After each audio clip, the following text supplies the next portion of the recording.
Now, for more on the President's meeting with the Pope today, we are joined by the Reverend Drew Christiansen, Editor-in-Chief of America, the National Catholic Weekly magazine published by the Jesuits. Father, thank you for being with us. Good to be with you, Martin. Let's talk about the significance of this meeting. I mean, was there real importance to it, or was it a courtesy call on the part of the President? Well, I think it's an important meeting for two world leaders who mutually esteem one another. The Pope has reached out to President Obama from the day after his election. In an unprecedented move, he called him prior to just after the election, which I think is a really remarkable thing.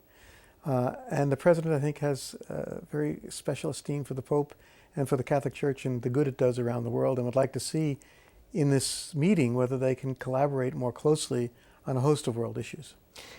Throughout a few occasions in his papacy, the Pope has been caught up in controversy. And since you met with members of the administration before today's meeting with the Pope, were they concerned at all about that? Did it form in any way what this meeting was going to be about? No, they explained that, the President himself explained that this is like a meeting with other heads of government, that you meet with the head of state or head of government because you have common interests and common concerns, and you also have some differences. But also that he respected the Holy Father as the leader of 1.2 billion Catholics around the world, who had enormous influence for good in the world, and he wanted to show that that he values the Catholic contribution to world peace, justice, and development. The President is not Catholic, but you said that he shows a great understanding of what it is to be Catholic. Yes, he showed a lot of understanding in our meeting with him last week, about Catholic social teaching. Where does that come from, do you think? Well, I think it comes from his days as a community organizer in Chicago. He began at the time when Joseph Cardinal Bernardin was leading the bishop's effort on the Peace Pastoral of 1983, which dealt with nuclear weapons policy. And I think from there, he began to read it. He certainly knew the economic teaching, and perhaps it was the organizing milieu of Chicago, where Catholics were motivated by Catholic social teaching, that led him to read it. But he certainly said to himself that it had a great impression on him, and it helped form his social attitudes.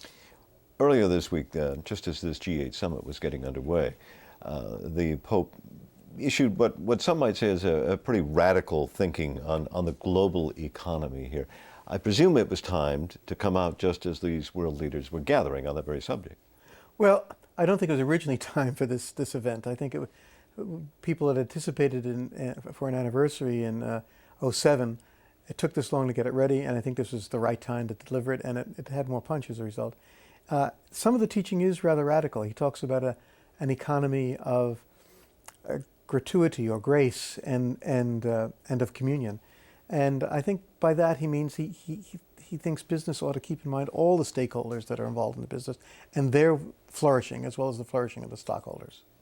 Father Christiansen, thank you very much. Thank you, Martin. Good to be here.